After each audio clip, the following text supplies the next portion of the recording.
Hello everyone, welcome to Kristiani creations. So ఈరోజు tip number 2 చెప్పాలనుకుంటున్నానండి.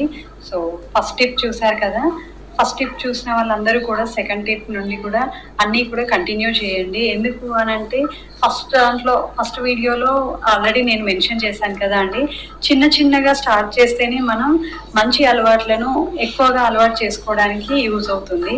So అందుకోసమని ఏదైనా కానీ చిన్నగానే స్టార్ట్ చేయండి.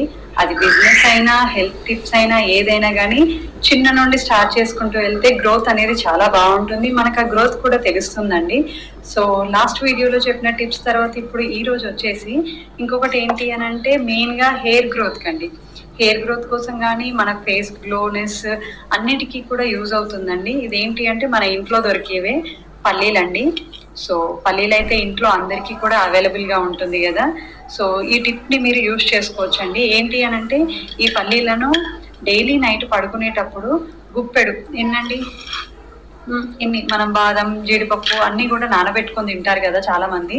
సో మీకు అలవాటు ఉంటే వాటితో పాటు ఇవి కూడా ఒక గుప్పెడు నానబెట్టుకుంటే సో మంచి బెనిఫిట్ అండి. హెయిర్కి కానీ ఫేస్కి ఇప్పుడు చెప్పినట్టుగా చాలా మంచి బెనిఫిట్స్ ఉంటాయండి.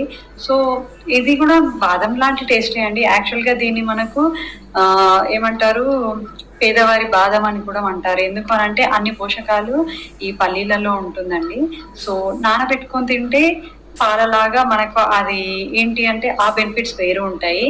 లేదు మీరు ఏమంటారు వేయించుకొని తినడం, లేకపోతే ఇలా వేరేలాగా తింటే ఏమవుతుంది, మనం చట్నీస్లో కానీ ఇవి చట్నీ కూడా బెటరే అండి. కాకపోతే ఏంటి అని అంటే మనం దీంట్లో వేస్తాం కదా అండి కర్రీస్లో, ఉప్మా కానీ లేదా వేరే వాటిలలో అన్నింటిలో వేసుకుంటే అవి ఏంటంటే ఆయిల్ లాగా కన్జ్యూమ్ అవుతుంది మనకు. బట్ మనకు మిల్క్ ప్రోడక్ట్ లాగా కన్జ్యూమ్ అవ్వాలి అంటే నానబెట్టుకొని తింటే చాలా బెటర్ అండి. ఏముందండి, జస్ట్ టీ గ్లాస్ వాటర్ పోసేసి వీటి నైట్ నానబెట్టుకొని తింటే చాలా మంచిది. ఇంకా పిల్లలకి కూడా చాలా బెనిఫిట్స్ అండి. పల్లీల నుండి మంచి బలం ఉంటుంది, బాడీ గెయిన్ కూడా ఉంటుందండి పిల్లలకి. సో యూజ్ చేసుకోండి. అండ్ నెక్స్ట్ ఇంకొకటి మనం చిక్కీలు అంటారు కదా అండి, పల్లి పట్టీలు చిక్కీలు, ఇలా వీటిని మంచిగా సన్నపు మంట మీద వేయించి బెల్లంతో కలిపి వాళ్ళకి పిల్లలకి ఇస్తే చాలా మంచిదండి. అలాగే నెక్స్ట్ వచ్చేసి నువ్వులండి.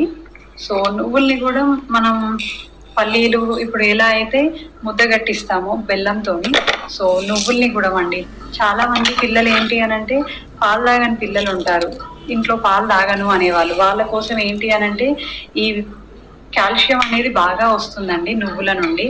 సో కంపల్సరీగా పిల్లలకి పాలు తాగినా తాగకపోయినా ఇది ఒక లడ్డు, డైలీ ఒక లడ్డు ఇవ్వడానికి చూడండి, మంచి బెనిఫిట్స్ ఉంటాయి. అండ్ నెక్స్ట్ వన్ వచ్చేసి చాలా మంది పిల్లలు అన్నం తినరు, లేకపోతే ఆకలి అవ్వట్లేదు అని అంటారు కదా, అలాంటి వాళ్ళకైతే బెస్ట్ టిప్ ఏంటి అని అంటే పుదీనా అండి. పుదీనా మనం డ్రై చేసి పెట్టుకుంటే, ఏదైనా కానీ మనం డ్రై చేసి మంచిగా పెట్టుకుంటే స్టోరేజ్ అనేది బాగుంటుంది. అండ్ దీని యూసేజ్ కూడా చాలా బాగుంటుందండి. దీనివల్ల ఆకలి పెరుగుదల ఇది యూజ్ అవుతుంది. అలాగే హెయిర్ గ్రోత్కి, అలాగే మన బాడీలో డీటాక్సిడైజ్కి ఇది చాలా బాగా యూజ్ అవుతాయండి. సో పుదీనాను కూడా యూజ్ చేసుకోండి. సో తప్పకుండా ఈ టిప్స్ అన్నీ కూడా మీకు యూజ్ అవుతాయి అనుకుంటున్నాను. మీకు నచ్చితే లైక్ చేయండి, సబ్స్క్రైబ్ చేసుకోండి. అలాగే పైన బెల్ ఐకాన్ కూడా ఉంటుంది, సో క్లిక్ చేయండి. థ్యాంక్ యూ సో మచ్ అండి.